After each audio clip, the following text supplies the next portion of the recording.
Hi అండి బాబు. అందరూ ఎలా ఉన్నారు? టిఫిన్లు తిన్నారా? కాఫీలు తాగారా?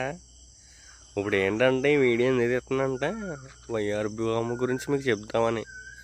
వయ్యారి బామ్మ అంటే ఏదో అమ్మాయి అనుకున్నారు కనుక అయ్యి బాబు అలా అయితే పప్పులో కోలేస్తామని బాబు, అమ్మాయి కాదు. ఇదిగోండి, ఇదిగో ఇదిగో దీన్నే వయ్యారి బామ్మ మొక్క అంటారండి. ఇది ఎంత వయ్యారంగా ఎదిగి ఇలా పూలు చింపుతుందో అంత వయ్యారంగానే పొలానికి చాలా నష్టం అండి. ఎందుకు నష్టం ఏంటో పూర్తిగా వినేయండి, వీడియో ఫుల్గా చూడండి, స్కిప్ చేయకుండానే. ఈ వయ్యారి బొమ్మ మొక్క వల్ల లాభాల కన్నా నష్టాలు ఎక్కువండి బాబు. ఇది ఎలా ఉంది కానీ దీన్ని చంపబోతే అండి మొత్తం చేనంతా వేసి ఏ మొక్కనే, అంటి మొక్క కానీ ఏ పచ్చిమిరకాయ కానీ ఏ పంట వేసినా అసలు ఎదగనివ్వదండి. అంత దారుణమైన మొక్క అండి. పేరేమో సినిమా హీరోయిన్ పేరండి, చేసే పనులేమో అందరం చంపేసి పనులండి. అంటే మనుషుల్ని చంపేస్తుందని చెప్పలేము కానండి, కొంచెం మనుషులకు కూడా ఎఫెక్ట్ అండి. దీనివల్ల చర్మ వ్యాధులు కూడా వస్తాయండి.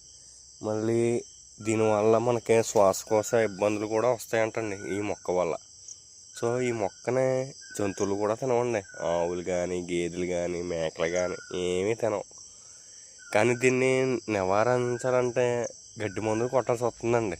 దీనివల్ల గడ్డి మందు కొడుతుంటేనేమో అంటి మొక్కలు కానీ మిగతా మొక్కలు కానీ భూమి సారవంతం కూడా పాడైపోతుందండి. ఇది గడ్డి మందు కొడితే కానీ సావదండి. ఈ మామూలు గడ్డి అండి, ఏమన్నా తింటుంది. ఎవరో ఒకరు కోసుకెళ్ళి ఆవుకి వేసుకోవచ్చు, గేదెకి వేసుకొని అన్నీ చేసుకోవచ్చు. దీన్ని మాత్రం ఆవిడ పట్టుకెళ్ళండి. పట్టుకెళ్ళినా మనకే జబ్బు అంటే ఇంకేం చేస్తామని, ముట్టుకున్నా చర్మ వ్యాధులు వస్తాయి. దీన్ని గాలి పీల్చినా మనకు శ్వాసకోశ ఇబ్బందులు వస్తాయి. దీన్ని నివారించాలంటే అండి చిన్నప్పుడే ఇంకోండి ఈ సైజు అప్పుడే పీకేయాలండి. మనం పీకేయాలంటే చేనండా ఇవే ఉంటాయండి. ఇది ఎందుకు వచ్చిందో ఎలా వచ్చిందో అప్పటికీ నాకు తెలియదండి సరిగ్గా. ఇంకోండి ఇవి ఉన్నాయి చూసారా, ఈ నేల మీద పడ్డాయంటే మళ్ళీ మొక్కలు వచ్చేస్తుందండి. ఇది ఎంత స్పీడ్గా పెరుగుతుంది అంటే అంత స్పీడ్గా పెరుగుతుందండి. ఈ విత్తనాలు కింద పోయి దీని పక్కన ఇంకో మొక్క, ఇంకోండి ఇలాగ ఇంకో మొక్క అలా వచ్చేస్తూ ఉంటాయండి. దీన్ని నివారించడం చాలా కష్టం అండి. కానీ ఏంటంటే గడ్డి మందులు కొట్టాల్సి వస్తుందని తప్పదండి.